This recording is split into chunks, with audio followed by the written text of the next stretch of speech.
அறிவலை கேட்பவருக்கு அன்பான வணக்கம். கற்றதனால் ஆய பயனேன் என்ற வள்ளுவரின் வரியை தலைப்பாக கொண்டு ஒரு புத்தகம் வெளிவந்திருக்கிறது. நூலாசிரியர் தமிழாசிரியர் பலகணிபதி அவர்கள். நீங்கள் எதற்காக எழுதினீர்கள் என்று அவரிடம் கேட்டபோது அவர் கூறிய பதில் சற்று சிந்திக்க வைக்கிறது.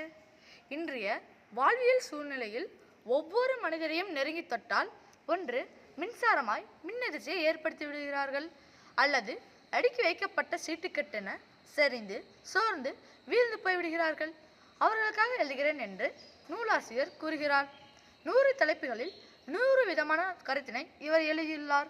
ஒரு கனவிருந்தால் அதை தினம் முயன்றால் ஒரு நாளில் நிஜமாகும் என்ற பொன்னான வார்த்தைகளுக்கு இப்புத்தகம் வலு சேர்க்கிறது.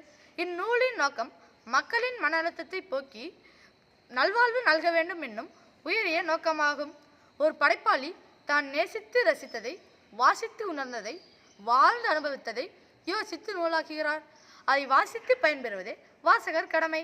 இந்த புத்தகம் நெடுகிலும் கதைகள், கவிதைகள், மேற்கோள்கள் ஏராளம்.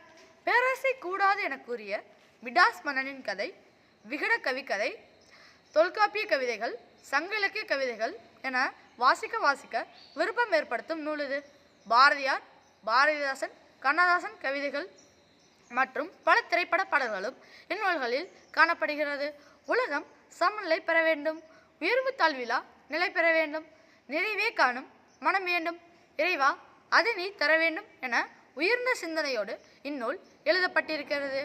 மானுட மன முரண்பாட்டு நிலைகளுக்கு விடைக்காண விளைந்திட்ட கோசல பேரரசின் சிற்றரசன் சித்தார்த்தனை சித்தனாகவும் பின் புத்தனாகவும் நூலிற்குள் நடமாட வைத்திருக்கிறார் இந்நூலாசிரியர். எழுத்தாளர் ஜெயகாந்தன், பிரபஞ்சன், கவிஞர் முத்துக்குமார், கவிக்கோ அப்துல் ரஹ்மான், வின்ஸ்டன் சர்ச்சில் ஆகியோரை பற்றிய குறிப்புகள் அறிவுசுவை கூட்டுகின்றன.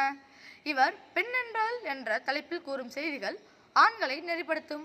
பெண் என்பவள் போற்றப்பட வேண்டியவர்கள் என்பதை வலியுறுத்தும். நன்கு படித்தவர்கள் கூட உணர்ச்சி வயப்பட்ட நிலைக்கு ஆட்பட்டு மதியிழந்து தப்பும் தவறுகளும் செய்தலை காணும் போது எழுகிற கேள்விதான் இது. கற்றதனால் ஆய பயனேன். அறவியலும் அறிவியலும் அறிந்து மன நிறைவோடு வாழ்வதே கற்றதனால் பெற்ற ஆய பயன் என நூலை நிறைவு செய்திருக்கும் நூலாசிரியரின் நேர்மறை சிந்தனை பாராட்டுக்குரியது. விவேகானந்தரின் பொன்வரிகள்.